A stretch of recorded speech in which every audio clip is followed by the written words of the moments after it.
दूसरा सवाल जो है सर वो है पशुपति पारस को लेकर। पशुपति पारस को लेकर सवाल ये है कि देखिए, नवादा सीट को लेकर ये खबर पहले आई कि नवादा सीट पर बीजेपी की नजर है, बीजेपी ने लड़ने का मन बना लिया है।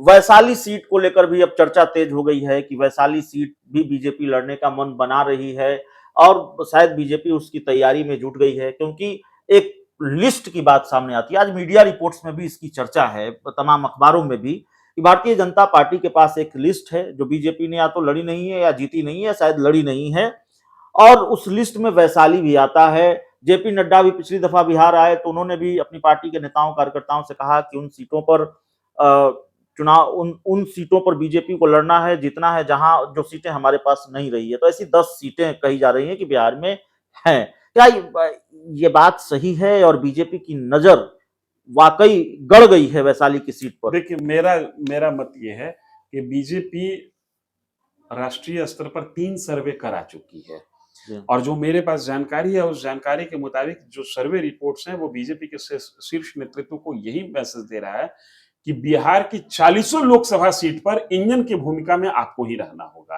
वो सीट किस एलाइज को जाता है नहीं जाता है ये अलग विषय है, लेकिन चुनाव लड़ने की जिम्मेदारी बीजेपी के कार्यकर्ता और नेताओं को ही निभानी होगी।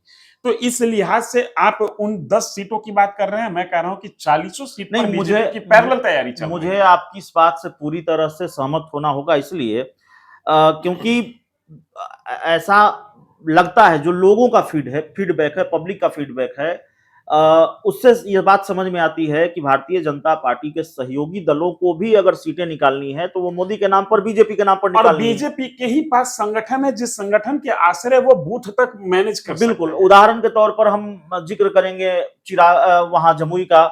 जमुई में, अब जमुई तो बड़ी लोकसभा सीट है, ज्यादातर लोगों के से बात नहीं हुई, लेकिन कुछ 100 लोगों से या 50 लोगों से अगर बातचीत हुई हो, 100-150 लोगों से बातचीत हुई हो, तो ज्यादातर लोगों में चिराग पासवान के काम को लेकर नाराजगी दिखती है जमुई में। उसी तरह से हाजीपुर में पशुपति पारस को लेकर नाराजगी दिखती है। यहाँ नाराजगी के कई फैक्टर हैं। यहाँ एक परसेप्शन भी है कि चिराग पासवान की पार्टी तोड़ दी पशुपति पारस ने।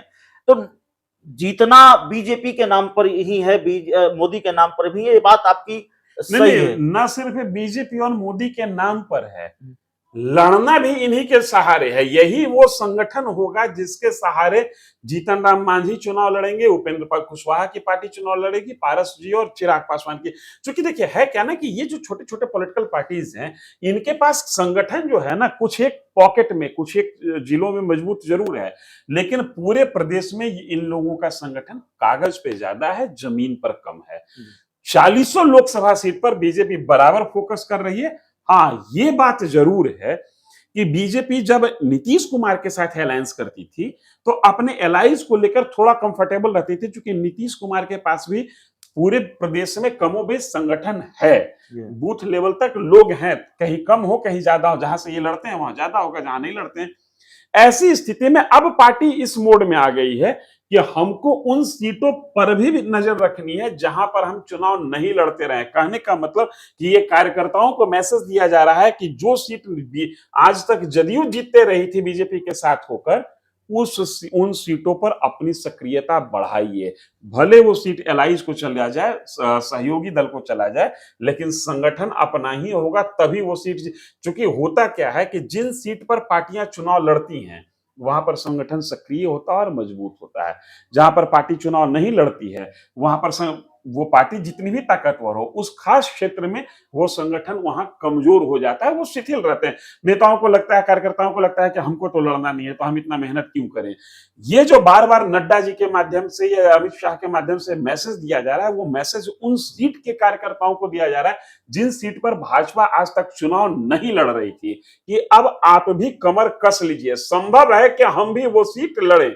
ये संभव है जो शब्द है ना, ये शब्द कार्यकर्ताओं में जान ले आता है। तो चलिए, अमित शाह के बिहार दौरे का मतलब क्या है, इसको हम समझने की कोशिश कर रहे थे बिहार के जाने माने पत्रकार लेट्स डिस्कस के संपादक धीरेन्द्र सर के जरिए, और लगातार इसी तरह से इनके जरिए हम आपको बिहार की सियासत का जो उथल पुथल है वो समझाते रहेंगे। दशकों तक इनके जरिए आपने बिहार की सियासत को समझा है। बहुत बहुत धन्यवाद।